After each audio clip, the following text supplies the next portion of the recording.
मुझे बताइए वो कौन सा ऐसा डेवलपमेंट रिलेटेड काम हुआ है जो 370 हटने से पहले मुमकिन नहीं था। जम्मू कश्मीर का एक नक्शा आपको दिया, चलिए एक हिस्सा पाकिस्तान के पास में, उस पर भी आज फॉरेन मिनिस्टर साहब ने कहा कि हम वापस लेके आएंगे। किसने रोका? मुझे बताएगा किसने रोका? जब आप लाएंगे ना, मेहरबानी करके जब ये थोड़ा सा हम पे एहसान करिए, जब उस तरफ का लाएंगे तो जो चीन के पास है ना वो भी लाइए। जो महाराजा साहब ने जम्मू कश्मीर का नक्शा बनाया था उसके भी आपने दो हिस्से किए, लद्दाख को अलग किया। अब आप कहते हो लद्दाख के लोग ये चाहते थे, कभी पूछा आपने उनसे? कोशिश की गई कि एड्रेस के जरिए, इस खुतबा के जरिए गवर्नमेंट के जो इंटेंशंस हैं, गवर्नमेंट के जो इरादे हैं, जो अभी तक हुआ, जो होना बाकी है, उसके बारे में हम जिक्र करें। अब कई मेरे साथी एक एक नुक्ते पे गए और कहा ये नहीं था, ये नहीं था, ये नहीं था, पिछली एड्रेस में ये था, इस बार इसका जिक्र नहीं हुआ। स्पीकर साहब, गवर्नमेंट एक एड्रेस से दूसरी एड्रेस तक नहीं चलता। गवर्नमेंट 5 साल इन कंटिन्यूएशन चलता है।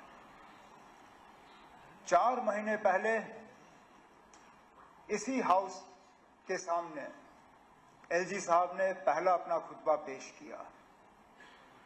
ज्यादातर बातें उसमें हुई।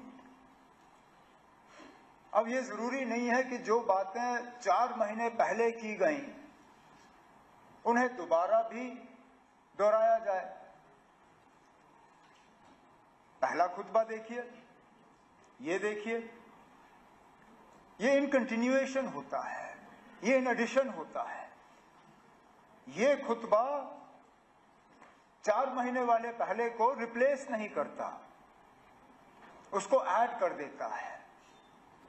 तो मेरे वो साथी जो ये तासुर शायद पैदा कराने की कोशिश कर रहे हैं, जनाब हम कुछ चीजों पे अचानक खामोश हो गए, हमने कुछ चीजों का जिक्र नहीं किया, शायद 4 महीने पहले किया था लेकिन अब नहीं किया क्योंकि अब कोई किसी ने कहा ये कोई प्रेम पत्र है। अब अगर हमने प्रेम पत्र लिखना होता हम पहले खुतबे में लिखते। मकसद ये था कि शुरुआत वहां से हुई, इसमें हमने और इजाफा किया। जब अगले साल, मैं उम्मीद करता हूं उस वक्त गवर्नर होंगे, जब उस वक्त गवर्नर साहब का खुतबा होगा और इजाफा होगा और अगले 5 साल तक ये सिलसिला चलता रहेगा। तो इसलिए मेरे जो सीनियर साथी श्यामलाल शर्मा जी पेजेस गिन रहे थे कि आप उसमें इतने पैरा थे तो इसमें इतने पैरा हैं, उसमें इतने पेज तो इतने पेज।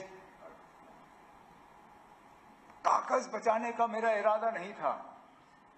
अगर कागज बचाने का ही होता तो हम फटाफट वो ई गवर्नेंस के जरिए आप तक पहुंचा देते। थोड़ी सी आपको हम राहत पहुंचाने की कोशिश कर रहे थे, इस बात का एहसास रखते हुए कि अगर एलजी साहब का खुतबा हम 1-1.5 घंटा रखते आपको सुनना पड़ता। अब कल ठीक इसी जगह लगभग 11-11:15 बजे आपको फिर मेरा ही भाषण सुनना होगा, कोई 2-2.25 घंटे, वो भी अंग्रेजी में। तो हमने सोचा ना, जब गवर्नर साहब ने 4 महीने पहले इतना लंबा सारा खाका आपके सामने खींचा, तो इस बार इसको थोड़ा कंसाइज करके बाकी बातें हम बाद के लिए रखेंगे। तो इसमें ऐसी कोई बात नहीं है कि हम अपना एजेंडा निकाल रहे हैं या किसी चीज पे हम खामोश रहना चाहते हैं।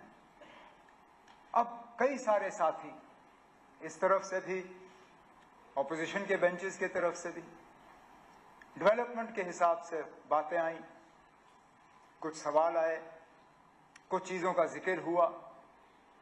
अब मैं दोबारा ये बात दोहराऊंगा कि इस बात का एहसास रखते हुए कि कल उन्हीं चीजों पे बजट के दौरान मुझे बात करनी होगी, उसके ठीक बाद ग्रांट्स पे सिलसिला शुरू होगा, उस पर भी बहस होगी। मैं हाउस का वक्त नहीं लेना चाहूंगा और एक एक डेवलपमेंट की चीज को जो है यहाँ पे बात करें। कल बजट के सिलसिले में शुरू हो ही जाएगा और आने वाले कुछ दिनों पे हर इशू जो यहाँ ऑनरेबल मेंबर ने टच किया, हर महकमे को लेके, उन पे हम जो है अपना जवाब दे देंगे।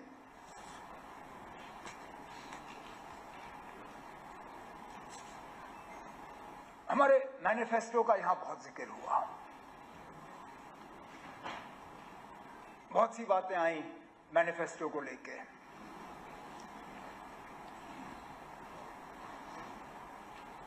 हमने सोच समझ के वो डॉक्यूमेंट तैयार किया। जम्मू कश्मीर के आवाम के साथ वो हमारा वादा है।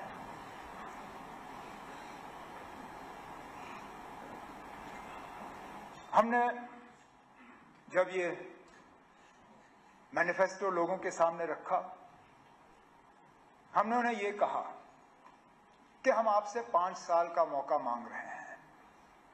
हम इस 5 साल के दौरान ये तमाम चीजें करके अपने आप को आपके सामने पेश करेंगे। मैं आज इस हाउस में जम्मू कश्मीर के लोगों को यकीन दिलाना चाहता हूं कि जो बातें A to Z, जो बातें हमने अपने मैनिफेस्टो में की हैं, हम इन आने वाले 5 साल में उन बातों पर कायम रह के उनको पूरा करेंगे। उनमें जो कैदियों के हवाले से बात हुई, अब मैं इसमें सियासत में उलझना नहीं चाहता हूं, नहीं तो बहुत कुछ कहा जा सकता है इन कैदियों के बारे में, जिन पे 2016 में केस लगे थे और उनसे केस वापस लेने के वादे हुए जो फिर नहीं हुआ। जो टर्मिनेशंस की बात यहां पे हुई सरकारी मुलाजमों की, उसका सिलसिला किस दौर में शुरू हुआ वो हम सब जानते हैं, लेकिन सिलसिला रुक जाना चाहिए, उस पे हम वादाबंद हैं और हम अपने वादे पे कायम रहेंगे। अब लीडर ऑफ द ऑपोजिशन साहब ने ये कहा कि हम पीएसए इस्तेमाल करते हैं तो क्या गुनाह करते हैं। अब अगर पीएसए ही आपका हथियार है तो आपका केस कमजोर है ना, आप मान के चलिए। अगर आप सिर्फ पीएसए के बुनियाद पे इन लोगों को जेल में रख रहे हो सालों साल, इसका मतलब यह है कि आपके पास इनको प्रोसिक्यूट करने की कोई सबूत है नहीं, आपके पास इनके खिलाफ कोई केस है नहीं, आप सिर्फ पीएसए के जरिए जो है इनको बंद रख रहे हैं। अगर वाकई जो आप कहते हो कि ये पत्थरबाज हैं, ये ओजीडब्ल्यू हैं, ये वे हैं, तो प्रिवेंटिव डिटेंशन की जरूरत क्यों? प्रिवेंटिव डिटेंशन की जरूरत वहां पड़ती है जहां आप और कोई केस बना नहीं सकते हो। आपने मेरे खिलाफ पीएसए लगाया क्योंकि मुझे बंद करने के लिए आपके पास और कुछ था नहीं। आपने पहले प्रिवेंटिव डिटेंशन में मुझे 6 महीने बंद रखा, जब वो अरसा बीत गया और कुछ चाहिए था आपको, आपके पास और कुछ था नहीं, तो पीएसए लगा के मुझे बंद कर दिया। ये जो 400 पीएसए में बंद हैं, अगर वाकई जो आप कहते हो सही है, क्योंकि आज पुलिस और लॉ एंड ऑर्डर मेरे पास है नहीं, तो जो आंकड़े आपके पास आ जाते हैं वो मेरे पास नहीं आते। आप ब्रीफिंग लेके आते हो, मेरे पास वो ब्रीफिंग है नहीं। अगर जो आप कहते हो जनाब वो ये हैं वो हैं, मुल्क के खिलाफ इन्होंने कार्रवाई की, तो पीएसए के बजाय उन पे केस करिए, प्रोसिक्यूट करिए, जेल की सजा दिलाइए, फिर जाएं जेल में। लेकिन अगर सिर्फ पीएसए के बुनियाद पे आप उनको बंद रखते हो तो कहीं ना कहीं आपके कहने में और जमीनी हकीकत में थोड़ा सा फर्क है।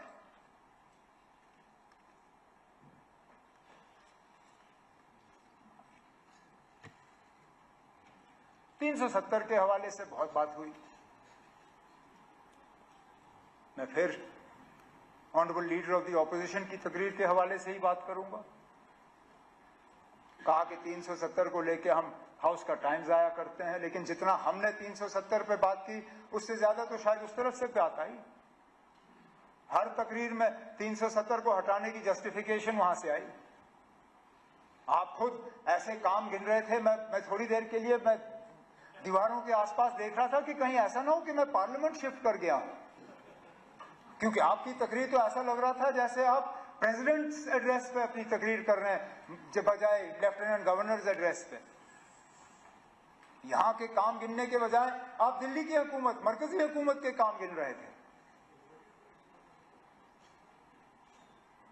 आपने बड़े बड़े प्रोजेक्ट्स के हवाले से बात की, कोई रिंग रोड, कोई ये रोड, कोई वो रोड, कोई ये। मैं आपसे सिर्फ एक सवाल पूछता हूं ना, मुझे ये बताइए इनमें से कौन से ऐसे काम हैं जो बिना 370 हटाए नहीं मुमकिन होते? बताएं, क्योंकि आज तक मुझे इस सवाल का जवाब नहीं मिला है। आप जो काम गिनते हो, IIT, IIM, AIIMS, ring road, ये बाकी चीजें, इनमें से ज्यादातर वो काम हैं जो 2019 से पहले शुरू हुए, लेकिन मैं उस झगड़े में पड़ूंगा ही नहीं। मैं आपसे ये पूछता हूं ना, मुझे बताइए वो कौन सा ऐसा डेवलपमेंट रिलेटेड काम हुआ है जो 370 हटने से पहले मुमकिन नहीं था? डेवलपमेंट के लिहाज से कौन सी बेहतरी आई?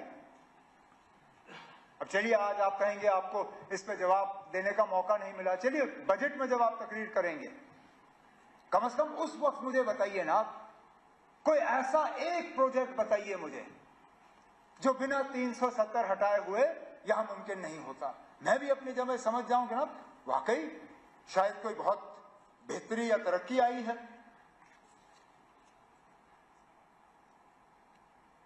पॉलिटिकल रिजर्वेशन के हवाले से बात हुई कि आप 370 हटा तब पॉलिटिकल रिजर्वेशन मुमकिन हुआ। अब पॉलिटिकल रिजर्वेशन करके आपने क्या फायदा दिया इस कौम को? आप मेरे जो हमारे गुजर यहां पे कम्युनिटी से ताल्लुक रखते हुए MLAs हैं, उनके तरफ इशारा करके कहा कि ना हमने आपको बहुत बड़ा फायदा दिया जो पॉलिटिकल रिजर्वेशन दिया आपको। और इनकी तादाद गिनी है ना, आज कितने हैं? 6 हैं। आपके रिजर्वेशन देने से पहले कितने थे ना, जरा पूछिए इनसे। 9 थे। नहीं ना, आज 9 नहीं है। हाँ ना, आप मैं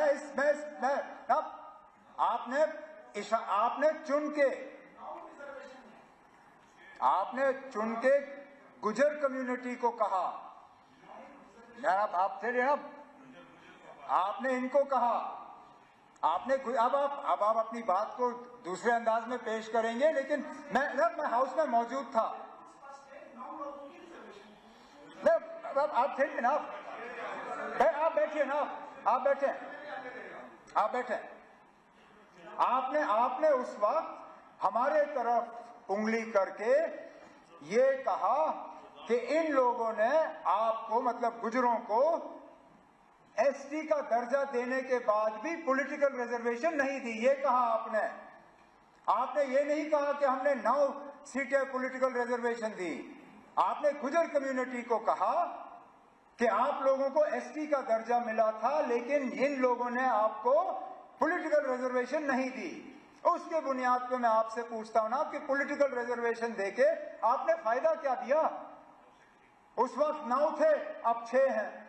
अब आप कहोगे पहाड़ियों की आबादी बढ़ गई, यहाँ तादाद बढ़ गई, लेकिन इसमें से 2 तो मेरे साथी ऐसे हैं जो ओपन सीटों में जीत के आ गए, तो कोई ऐसा तूफान नहीं। तो मैं फिर इस बात पे आता हूं ना कि 370 हटाने के बाद कौन सा ऐसा करिश्मा हुआ जिसकी बुनियाद पे आप कहोगे जनाब कि जमीन आसमान का फर्क पड़ा, बहुत फायदा हुआ लोगों को। फिर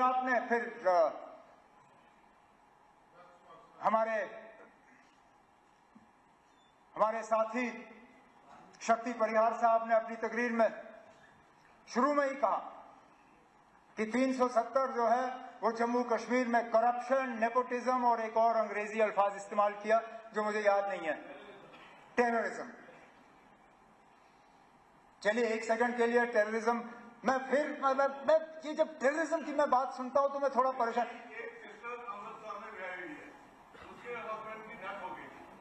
वो हमारी प्रॉपर्टी को नहीं ले सकती थी, आज मैं आ रहा हूं ना, मैं आ रहा हूं उस बात पे, मैं आ रहा हूं उस बात पे, मैं उस बात पे भी आ जाऊंगा, मैं उस बात पे भी आ जाऊंगा।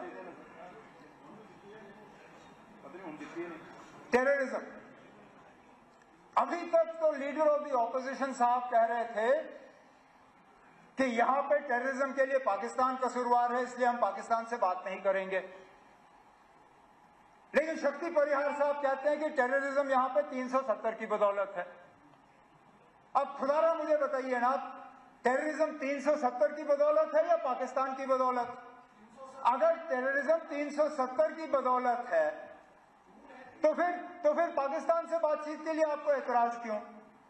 और अगर पाकिस्तान कसूरवार है 370 के लिए, टेररिज्म के लिए, तो फिर 370 को इसके लिए दोषी क्यों ठहराते हो? और 370 को हटाने के बाद जो बिलखसूस जम्मू में टेररिज्म बढ़ी, उसके लिए कौन कसूरवार? जिन इलाकों को मैं दावे से कहता हूं हमने अपनी हुकूमत, कांग्रेस नेशनल कॉन्फ्रेंस की हुकूमत जिसमें सलातिया साहब और श्यामलाल शर्मा साहब मेरे साथ मंत्री थे, इतना बड़ा जम्मू का हिस्सा हमने पूरा जी टेररिज्म से मुक्त किया था। पूछिए इनसे, कम से कम इस बात पर तो ये इनकार नहीं कर सकेंगे। कब हुए जम्मू शहर में हमले जब हम मंत्री थे? कब हुए रियासी में हमले जब हम मंत्री थे?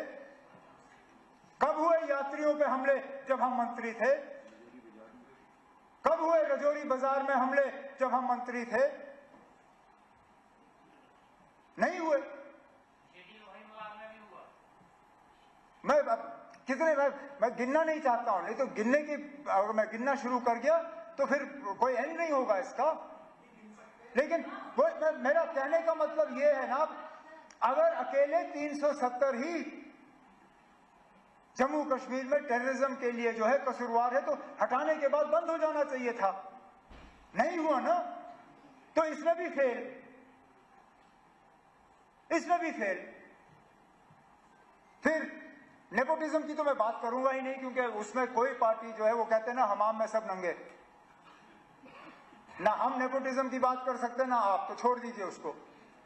अब करप्शन की हम बात करें, 370 करप्शन के लिए जो है जिम्मेदार था और हटने के बाद अब करप्शन है नहीं। जल जीवन मिशन पर सबसे ज्यादा शोर किसने किया ना? सबसे ज्यादा शोर जल जीवन मिशन पे किसने किया? क्या कहा? जुगाड़ जीवन मिशन? हाँ, जुगाड़ू जीवन मिशन, जल जुगाड़ मिशन, कुछ ऐसा ही कहा। ये मेरे अल्फाज नहीं है, उस तरफ से आए। हम एज मिनिस्टर, अब शायद कहना नहीं चाहिए, लेकिन हम आपस में बैठ के ये बात करते हैं कि अगर क्वेश्चन आवर में पहले 2 सवाल जो है वो जल जीवन मिशन के हों, हमारा काम आसान हो जाता है, क्योंकि 40-45 मिनट तो इसी बेचारे जावेद राणा साहब के ही निकल जाते हैं। क्योंकि आप में से कोई ऐसा नहीं है जो जल जीवन मिशन को लेके परेशान नहीं या शिकायत नहीं करता। एक चलिए, माइनिंग पे करप्शन पे इल्जाम आपने लगाए, हमने नहीं। हमने तो इसका कभी जिक्र ही नहीं किया। इस सेशन से पहले जल जीवन मिशन के बारे में शिकायतों का आपने हमसे तो सुना नहीं होगा। जमीनों के मामलों में करप्शन की बात, मिस गवर्नेंस की बात, कन्वर्जन ऑफ लैंड यूज, वो हमारी बदौलत नहीं, वो सब पोस्ट 370 आया, जिसकी बात श्यामलाल शर्मा साहब ने क्वेश्चन आवर के दौरान इतने जोरों शोर से किया। वो सारा कानून तो 370 हटने के बाद आया। तो फिर मैं पूछता ना, क्या बेहतरी आई? करप्शन भी नहीं रुका, मिस गवर्नेंस भी नहीं रुका। अब ठीक है, आप कहते हो कभी नहीं आएगा, हम कहते हैं हम वापस लाएंगे। वो कहते हैं उम्मीद पे दुनिया कायम है। ठीक है ना, हम अपनी उम्मीद की दुनिया में रहेंगे, आप अपनी दुनिया में रहो, देखते हैं कौन सही निकलता है। लेकिन ये मुझे मत कहिए ना कि अब सुप्रीम कोर्ट का मोहर लग गया है। मैं वकालत नहीं जानता हूं, शायद मुझे नहीं मालूम अगर आपने वकालत की होगी या नहीं, लेकिन आपके आसपास काफी मतलब अच्छे हट्टे कट्टे वकील बैठे हैं ना। ये भी जानते हैं ना आप कि अदालत का फैसला दूसरी अदालत में टाला जा सकता है या बदलाया जा सकता है। सुप्रीम कोर्ट में 3 जज का बेंच जो है 5 जज का बेंच बदला सकता है, 5 जज का बेंच 7 जज का बेंच बदला सकता है। जब तक पूरा बेंच नहीं बैठता तब तक फैसले बदलाए जा सकते हैं। अब क्या इस तरह के हालात मुल्क में पैदा होंगे या नहीं होंगे, आप कैसे कह सकते हो ना? ठीक है ना, आपके पास कौन सी ऐसी जादू की छड़ी है कि आप कह सकते हो कि इस तरह के हालात कभी मुल्क में बनेंगे नहीं? मैं तो ये दावा कर नहीं सकता हूं। ये दावा लोग करते जब बीजेपी के 2 एमपी थे राजीव गांधी साहब के वक्त में, उस वक्त कभी सोचा जा सकता था कि मुल्क में इस तरह के हालात होंगे, लेकिन बन गए। क्या पता ना अब आगे क्या होगा। हम फिलहाल इस पे बात करते रहेंगे, वो हमारा हक है। ये हक आप आपसे छीन नहीं सकते, क्योंकि जो हम बात कर रहे हैं वो इस मुल्क के आईन के तहत कर रहे हैं। अब मैं इस बात में पढ़ूंगा ही नहीं कि टेम्पररी स्टेटस था या नहीं था।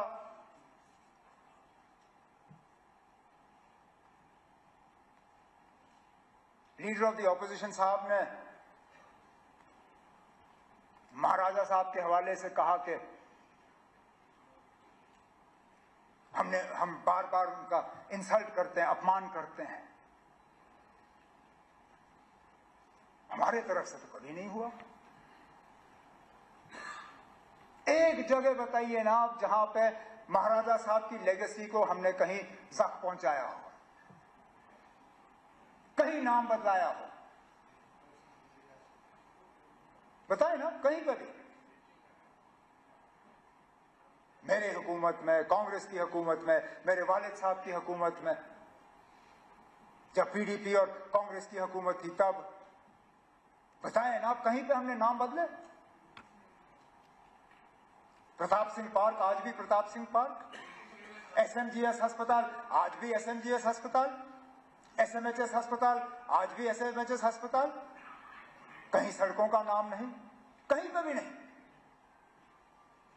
लेकिन मुझे बताइए ना, महाराजा साहब के जो अगर हम विरासत देखें तो 2 सबसे बड़ी चीजें क्या थी? एक जम्मू कश्मीर रियासत, वही देंगे ना हमें विरासत में। ये रियासत बना के उस रियासत का आपने क्या हाल किया ना? बताए ना, ये कहने की बात है। ये छोड़िए ना, छोड़िए। और वो दिल्ली ने किया ना, वो आपने नहीं किया, वो मरकज की हुकूमत ने किया ना। वो क्या हुआ? विरासत मैं विरासत की बात कर रहा हूं ना। महाराजा बहादुर ने विरासत में जम्मू कश्मीर का एक नक्शा आपको दिया। चलिए, एक हिस्सा पाकिस्तान के पास में, उस पर भी आज फॉरेन मिनिस्टर साहब ने कहा कि हम वापस लेके आएंगे। किसने रोका? मुझे बताइए ना, किसने रोका? हमने कभी कहा कि मत लाओ? कभी कहा? हम कहते हैं अगर लाना है तो लाइए। अच्छा, यहां पे तकरीरों में कांग्रेस को आड़े हाथों लिया गया। आपने हाजी पीर छोड़ा, आपने ये छोड़ा, आपने वो छोड़ा। खुद बताइए ना, जब करगिल का वार हुआ क्या वापस लाया?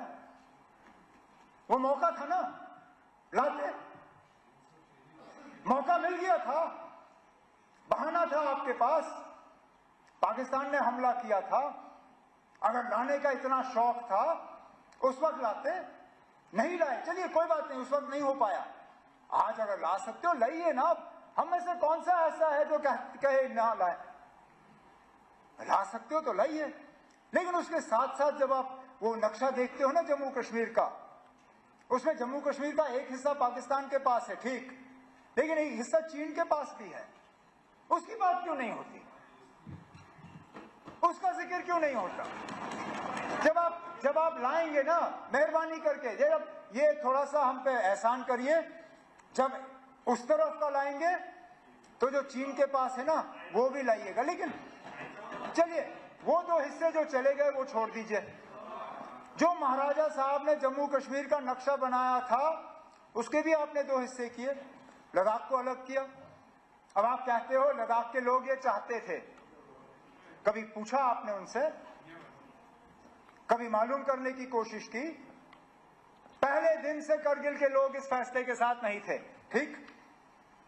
आज अक्सर बेशतर लद्दाख की आबादी जो है, बौद्ध आबादी, वो भी इस फैसले के साथ नहीं है। आज जिन लोगों ने 5 अगस्त 2019 को मिठाइयां बांटी थी, आज वो भी कहते हैं कि शायद इससे बेहतर तो हमारी हालत जम्मू कश्मीर के साथ ही बेहतर थी।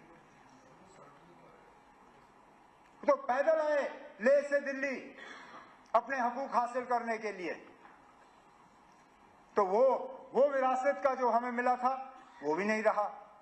और विरासत में महाराजा साहब क्या छोड़ गए हमारे लिए?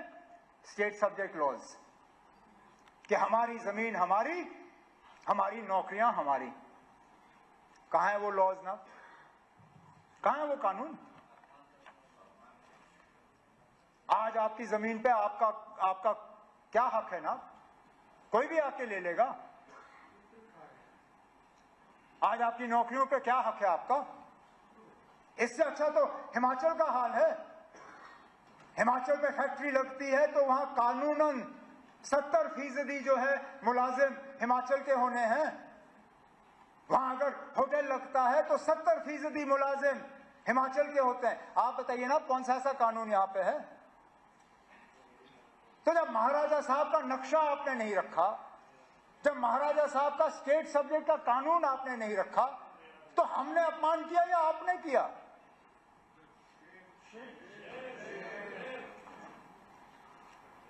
लेकिन चलिए, कर लिया। फिर 13 जुलाई पे आप नाराज हुए, आपने वो अल्फाज इस्तेमाल किए जो स्पीकर साहब ने मजबूरन उनको एक्सपंज करना पड़ा। लेकिन आपकी और हमारी सियासी सोच बिल्कुल अलग है। आपकी आइडियोलॉजी हमारी आइडियोलॉजी, उनमें कोई मेल नहीं है। लेकिन कम से कम जब हम अल्फाज इस्तेमाल करें तो सोच समझ के करें। उन 22 लोगों ने जो 13 जुलाई 31 को कुर्बानी दी, वो किस लिए दी? एक आवाज हासिल करने के लिए, कुछ हकूक हासिल करने के लिए। और अगर उनका वो करना गलत होता, महाराजा साहब ने उनकी कुर्बानी के बाद जो कदम उठाए, क्यों उठाए? जो ग्लैंसी कमेटी बिठाई गई, जो जस्टिस दलाल कमीशन बिठाया गया, क्यों बिठाए गए? जो उस कमीशन के बाद इलेक्शन का अनाउंसमेंट हुआ, जो इलेक्शन करके प्रजा सभा बनी, वो प्रजा सभा आखिर में जम्मू कश्मीर की असेंबली बनी। अरे नाब, जिन कुर्बानियों के बुनियाद पे ये असेंबली कायम हुई, उनके बारे में भी हम इज्जत से 2 शब्द इस्तेमाल नहीं कर सकते। उनकी सिर्फ इतनी खता है कि वो मुसलमान थे, इतनी खता, ये मानिए आप। क्योंकि बाकी मुल्क में जहां शख्सी राज के खिलाफ आवाज उठी, वहां पे किसी ने उनको गद्दार नहीं कहा। लेकिन यहां पे क्योंकि वो मुसलमान थे और जमहूरियत के लिए लड़ रहे थे, हमारे मुंह से उनके बारे में इस तरह के अल्फाज कितनी आसानी से निकलते हैं। अब मैं बाकी इतिहास हिस्ट्री में नहीं जाऊंगा, क्योंकि मैंने तारिगामी साहब की तकरीर के बाद उनको एक पर्ची भेजी। मैंने कहा ना, आपने तो मेरी आधी तकरीर मुझसे ले ली, जो आपने पूरा हिस्ट्री का हमें यहाँ पे सुना दिया, तो मैं उसी को अपनी तकरीर समझ के तारिगामी साहब की बात जो है उसको ओन करता हूँ। लेकिन आप ये मानिए, आप चाहे आप 13 जुलाई की छुट्टी रखें ना रखें, चाहे आप 5 दिसंबर की छुट्टी रखें ना रखें, उन लोगों की कुर्बानियों को यहाँ के लोगों के दिलों से कोई निकाल नहीं सकेगा। आपको क्या लगता है ना, 5 दिसंबर की छुट्टी हटा के शेर कश्मीर का जो उनकी कद है वो कम होगी? अरे ना, अगर आपने हमसे पूछा होता, मैं अपनी मर्जी से वो छुट्टी छोड़ देता। मेरे साथी, पता नहीं उनको याद है या नहीं है, जब मैं वजीर आला था पिछली बार, मैंने अपने साथियों से उस वक्त कहा कि हाँ, मैं 5 दिसंबर की छुट्टी छोड़ना चाहता हूं। सलाखिया साहब गवाह हैं। मैंने कहा इस जम्मू कश्मीर में छुट्टियां बहुत ज्यादा हैं, मैं छुट्टियां कम करना चाहता हूं, लेकिन अगर मैं बाकी छुट्टियों को काटना शुरू करूंगा, ये लोग मुझे कहेंगे कि देखो अपने दादा की छुट्टी तो रखी, बाकियों को काट गए। तो मैं पहले शेर कश्मीर की छुट्टी जो है 5 दिसंबर वाली निकालूंगा, फिर हम और छुट्टियां जो है कम कर लेंगे, क्योंकि मुझे मालूम है शेर कश्मीर की शख्सियत जो है वो 5 दिसंबर की छुट्टी से नहीं है। उन्होंने जो जम्मू कश्मीर के लिए किया वो कोई मिटा नहीं सकता।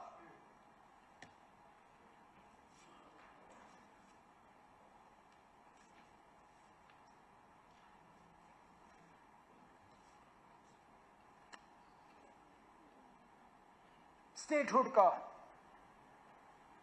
रेजोल्यूशन, हमारे एक साथी ने पूछा, नहीं, मैं उस पर आ रहा हूं कि वो असेंबली में क्यों नहीं आया, कैबिनेट में क्यों? असेंबली में सिर्फ इसलिए नहीं लाया गया क्योंकि हमें तो ये शक था कि यहां पे कोई ऐसी पार्टी या कोई ऐसा शख्स नहीं है जो स्टेटहुड के हक में नहीं है। लेकिन अगर सजाद साहब को शक है कि यहां कुछ लोग ऐसे हैं जो स्टेटहुड के हक में नहीं हैं, लाएं रेजोल्यूशन। में आज कहता हूं ना, हमारे तरफ से सारे मेंबर उसके हक में वोट डालेंगे। वैसे भी शायद कल या परसों इन्होंने वैसे भी हाथ ऊपर करवा के 2 रेजोल्यूशन तो यहां पास कराई थी, ये वाला भी पास करा देते, हम अभी वहां हाथ ऊपर कर लेते। नहीं ना, ये वाला अब इनसे बात करके करवा लीजिए, लाइए ना, इनसे मशवरा कर लीजिए, आपके वहां बैठे हुए हैं, लाए ना, हमें कोई एतराज नहीं है। लेकिन उसके साथ साथ जब तक हमें स्टेटहुड वापस नहीं मिलता, तब तक गवर्नेंस पे क्लैरिटी के लिए जो बिजनेस रूल्स जो हैं उन्हें फ्रेम करने की जरूरत थी। अब बेशक थोड़ा वक्त लगा, लेकिन कल रात को कोई 8 बजे के आसपास हमने कैबिनेट की मीटिंग की, हमारे बिजनेस रूल्स जो हैं वो फ्रेम हो गए हैं, कैबिनेट ने उनको मंजूरी दी है। उस मंजूरी को अब लेफ्टिनेंट गवर्नर साहब के पास भेजा हुआ है और उम्मीद की जा रही है कि उस पर जो है मंजूरी दिलवाई जाएगी, ताकि कम से कम जब तक ये सिस्टम जो है हमारा है, मैं तो मान के चल रहा हूं कि टेम्पररी है, लेकिन जब तक है ठीक तरह से चलना चाहिए, कोई कंफ्यूजन की गुंजाइश रहनी नहीं चाहिए। वो कंफ्यूजन कम हो, उसके लिए ये जो बिजनेस रूल्स हैं ये चलें आगे तो अच्छा है।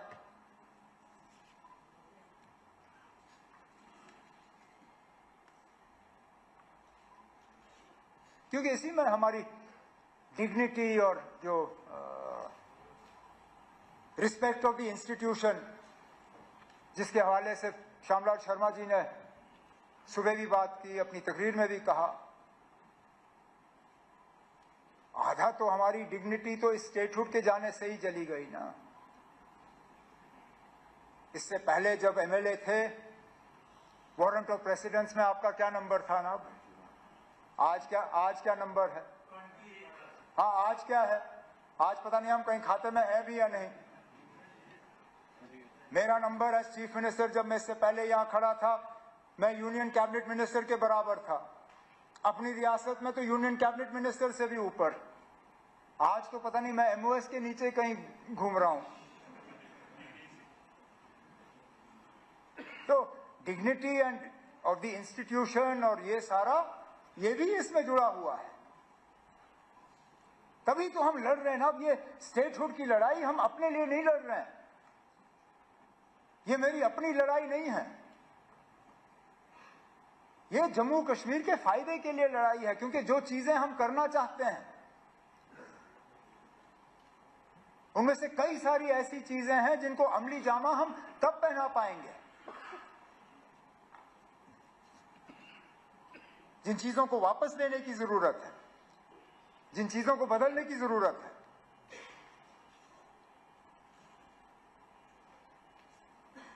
लेकिन हमारी लड़ाई